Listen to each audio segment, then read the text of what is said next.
Hello and welcome to the very latest episode of FC Cymru. This is a very, very special episode.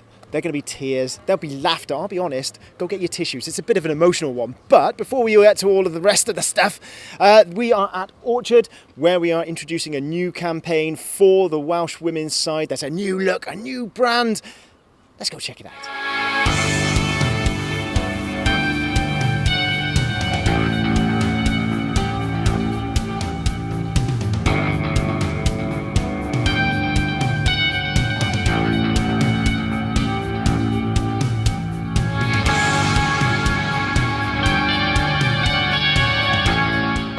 Orchard's offices as we unveil our new brand identity and campaign for the women's game. We're super excited about it because we've got a new campaign for the women's game for the first time. I think we've got to a point now where the women's game has its own identity. It's slightly different to the men's game. The players are so accessible and we really want this campaign to highlight those personalities that work within the game. Not just players but coaches and referees as well. The campaign is bold, it's punchy, the photography looks kick-ass, and we really hope that people enjoy it and get behind the campaign. We've got a new Instagram channel that we're launching called @Be Cymru, so I hope everyone gets behind it and starts following. There you go then, that's a little overview of what the evening's all about. Now, a panel is setting up. They're going to take their places very shortly, take some questions from the floor and explain a little bit more about this new campaign for the Wales women's side. We're going to meet some of the players later, but for now, you guys are going to go and find out about some Welsh record breakers. These guys are called Kicking Off Against Cancer, and about a month ago, they did an incredible world record attempt. So, hankies at the ready, please.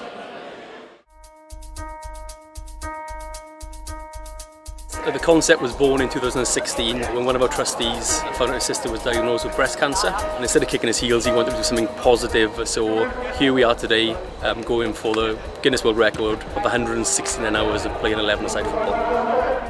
My sister was diagnosed with secondary breast cancer, so I set up, along with many other people, but I was sort of, with my idea to do the indoor world record. That just went from there and turned into the charity. I then sat down in a trustee meeting and said it's probably time we did something crazy again. And they said, what have you got in mind? And here we are. There will be really, really tough moments in this, I promise you. We've done similar things. We will get you through it. Just hang on in there, look for someone to get you through it, and if all else fails, remember why we're all here. All right? 2 minutes.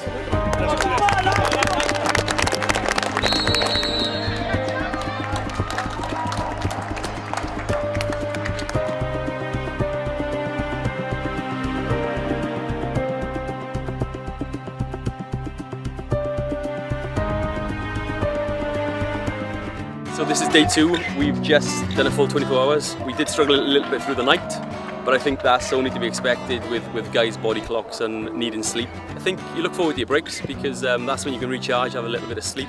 We've got 8 cardboard tents that we got from Holland, and these are recyclable, and this is so the guys are in complete darkness. It's important obviously with the guys doing so much football, giving them some peace and some rest as well. Here we've got a couple of supplies.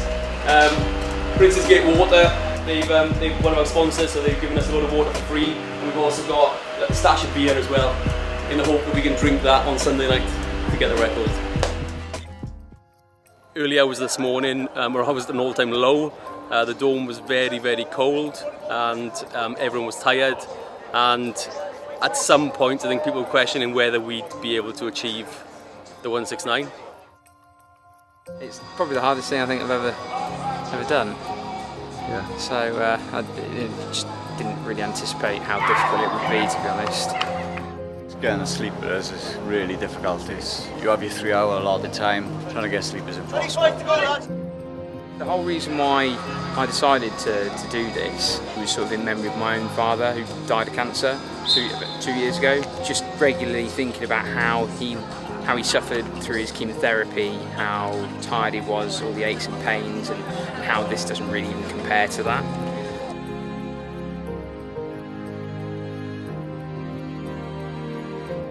We are here now on the penultimate day, and we've had a number of injuries.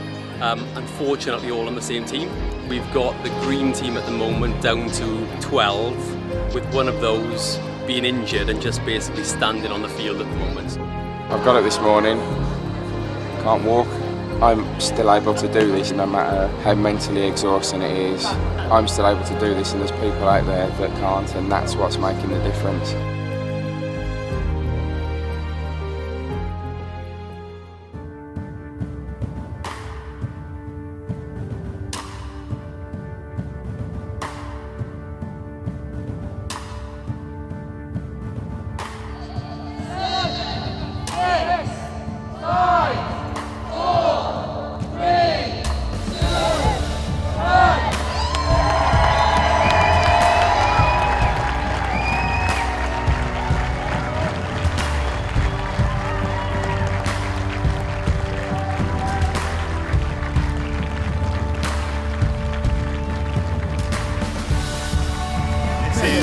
One of the hardest things that any of us will ever do, and so the euphoria at the end is unbelievable. But you have earned the right to go out there and say that you did this by digging in deep when it hurt the most, and I cannot thank you enough. Well done, every single one of you.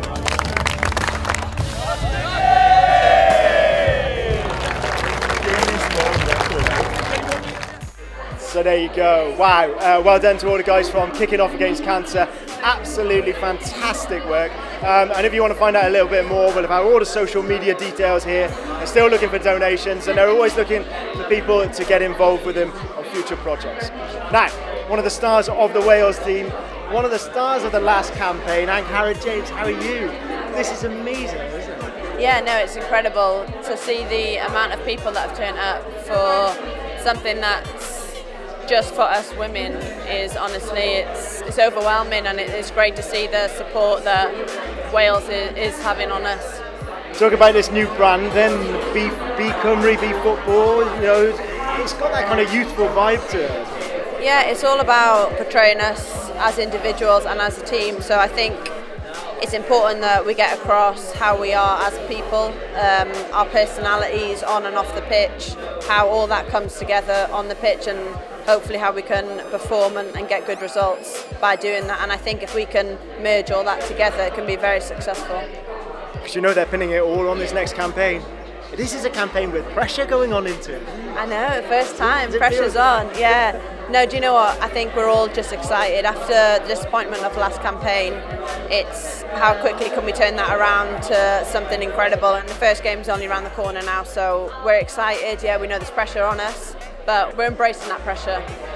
We're hoping that we can get as many people at the games as possible, get the nation behind us, and hopefully we can get through. That'll be brilliant. Go and get your tickets right now. That's the message. Absolutely, yes. Yeah. Go and get your tickets. Well, listen, the ladies are kicking off their campaign against the Faroe Islands, and also Northern Ireland. But domestic Welsh football has also kicked off. We went along to Pennybonds against Barry. I'll be honest with you. Luckily, I dodged it because it was a monsoon. What else would you have in August to kick off football in Wales?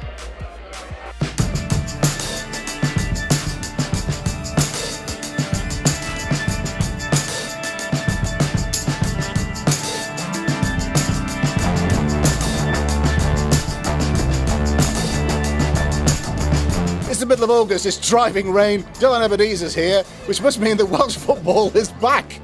How are you feeling so far? Summer football, this is it, isn't it? What a start to the season. We've got a new name as well, the JD Cymru Premier. So, you know, a new hopeful start to a fresh season. Absolutely. I love the fact that the leagues below, it's Cymru North, Cymru South. It feels like a one entity. It's all coming together. I love the badge. It feels fresh. Everything feels fresh. We got Pennybont in the south. Airbus are back up north as well. Busy summer in Europe as well. So it's going to be interesting to see how it goes, really. Welcome to the JD Cymru Premier. How's it feel so far? It's really exciting. My heart hasn't stopped pounding since about 5 o'clock. My wife said get out of the house because I was driving her nuts with the excitement and getting everything together. It's just bedlam, yeah. There's just been people painting, most probably the paint is still wet in places, but it's fantastic. It's like a close family. So what are your hopes, what are your dreams for the season then? Just to stay up. It's completely unknown to us. We haven't played this standard before. We've played one or two of the top sides in the Cups. They've been quite close. We've beaten one or two and lost a couple. So to stay up is the main thing, and I think it'll be the main thing for 3 or 4 teams, I reckon. Things are great. The league's developing so well. The one thing is crowds. You feel like you're just repeating yourself over and over again. And I'm just imagining there's a great crowd here tonight in terrible conditions, and people knock it saying, "Oh, nobody's watching." Well, people are watching. There's some attendances are going up every year. It'd be fantastic if we saw more people coming through the gates. Do you believe that if people came along to see this, they'd understand actually the standard and the passion that's here? We've had that along the last the last 3 years since we've been back. People come along and they never leave. I was one of them, because I joined on the first Welsh Premier League season, and I've never left since. You've got a drum now? Yeah, well, certainly I'm the only one who can play it in tune.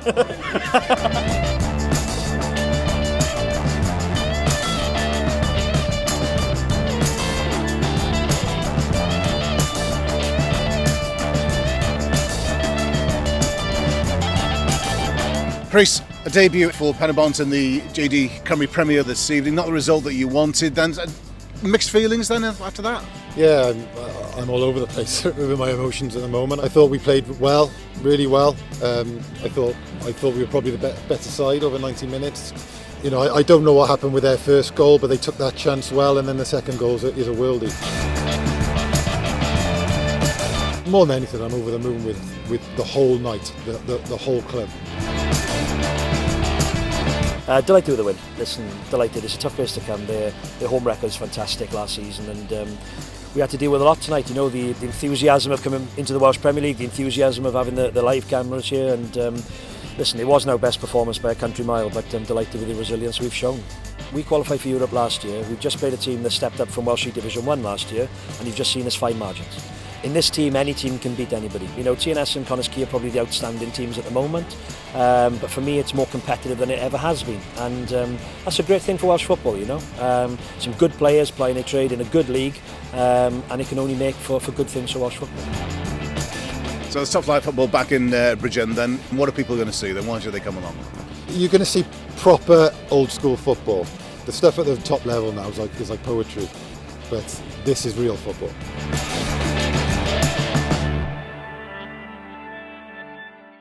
Well, there you go. You didn't expect the first game in Wales to be dry, did you? Torrential rainstorms for Alex and Luke. Thanks very much, guys. Well done to Penybont and to Barrytown. We'll be staying across the Cymru leagues throughout the season. So, as I'm here, Polly and Katie, listen, guys, fantastic event. Wales women's side being put kind of front and centre. First of all, Polly, how was it for you on stage? And it was great. What does this mean to you? I always feel very honoured to be asked to do these events because I don't play football, I haven't got a footballing background, but what I am is I am really passionate about Wales and about that Welsh women's team. And like I said it there, they have captured the hearts of the nation, mine especially. Because I do the Welsh announcing sort of thing at the stadiums, and there is just something so special. I don't think anyone can quite put their finger on it. I think Jane Ludlow was saying, they're all individuals and they've all got their different personalities, but they are such a special team, whether it's that them being very accessible and, very open and direct, and obviously we heard from Tash and she's amazing, There's something special about that team, and as a fan, as a punter, I'm so behind it and I support it, and as I say, and it's nice as well because I think for the future generation coming through, it's lush to have these campaigns to think, well, my daughter, my son, can go and do this.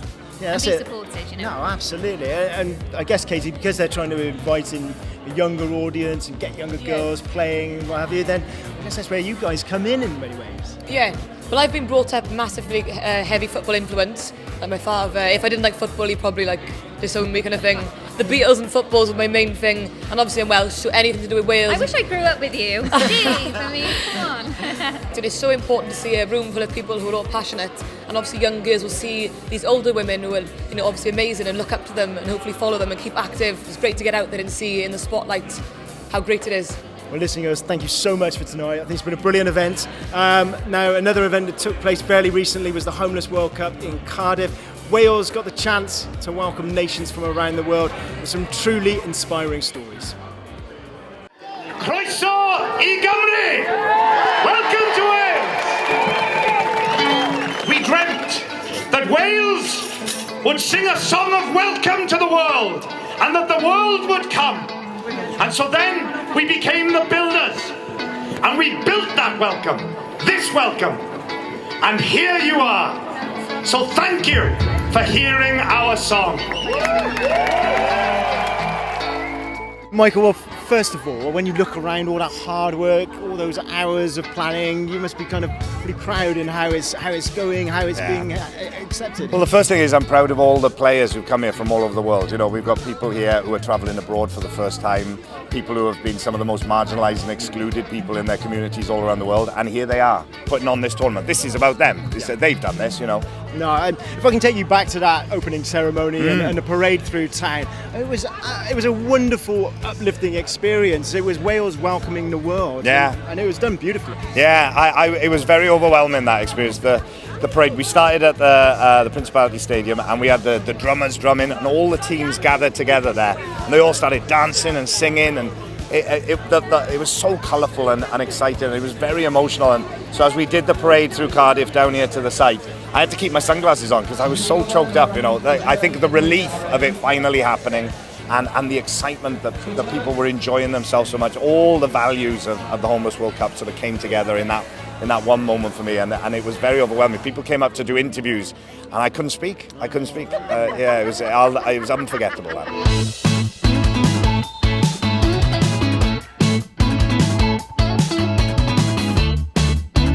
Congratulations, representing your nation, mate. It must be like an incredible feeling.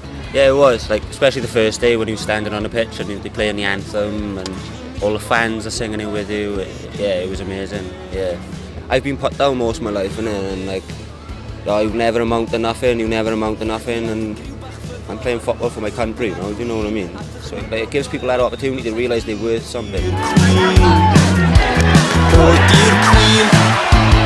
I tell you, for me, the Homeless World Cup is something, it's deeper than only a game, you know. People come together and we play together, and it gives the people some feeling that they are somebody, you know. And for me, this is something what gives me goosebumps, you know.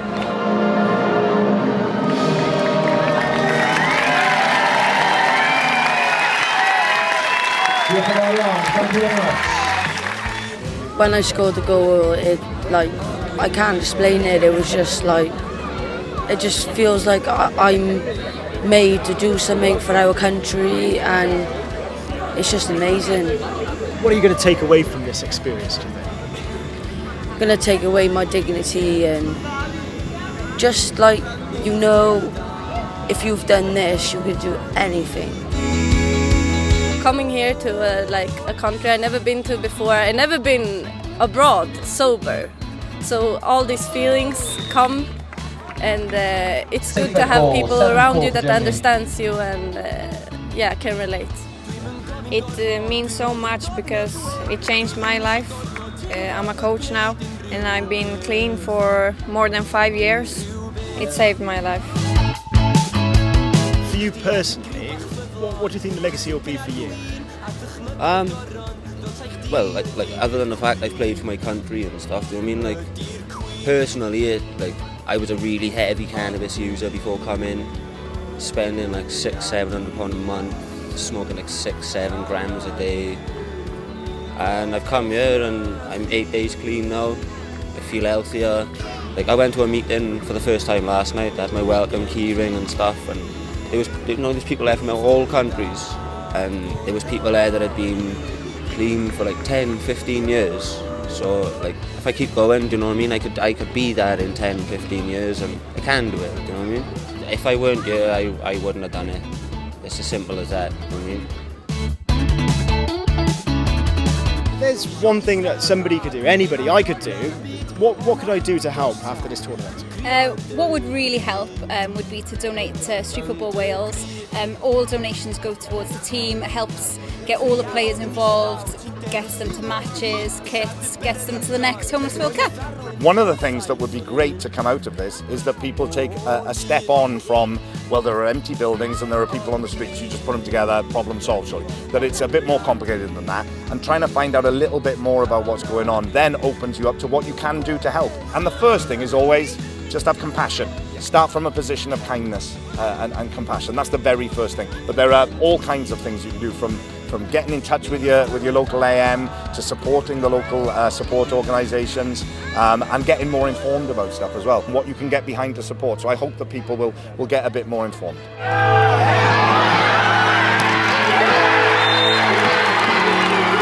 What we build together here this week can change lives.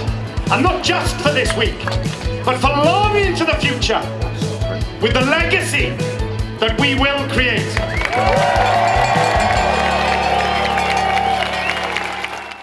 I have to say that Homeless World Cup was absolutely fantastic. Well done to Michael Sheen, well done to all the volunteers who took part, well done to Aya. Aya's from Grangetown, she was there, you were looking after the USA team. Yeah, honestly it was like one of the best experiences ever, like I've did. Definitely in the top by playing in Stamford Bridge, so... Hang on, you played at Stamford Bridge as well? Yeah, so I was invited to come down for as an achievement for doing my work, so yeah, that was a great experience too. And let's talk a little bit about your work, because you've been here tonight and you've been celebrating kind of this new launch of trying to get girls to play football, and you're a coach in Grangetown, yeah, and you try and get girls to play along. Do you think this new campaign is going to try and help that? Yeah, I think for me to be a part of this project and being an ethnic minority, I think it will help my community even more, get girls to come and participate, to come and volunteer, to come and coach, and prove, tell their parents it's not wrong, it shouldn't be something that's frowned upon, but it should be something they should be proud of, and maybe even take a part in uni as well, do a sports degree, which I think that's my end goal, to get people, ethnic minorities, to do sports degrees. Because you're right there trying to encourage girls to play all the time, right? Yeah, most of the days, yeah. Well, listen, thank you so much for telling us your story. Thank you so much for being here tonight as well. It's been a fantastic event. We've loved being part of it. Hopefully you'll come and support the girls or the men's teams soon, and international season well and truly gets underway in September. We'll be right across the games for you. All our social media details, if you want to get in touch, are across the bottom of the screen. But for now, we'll see you soon.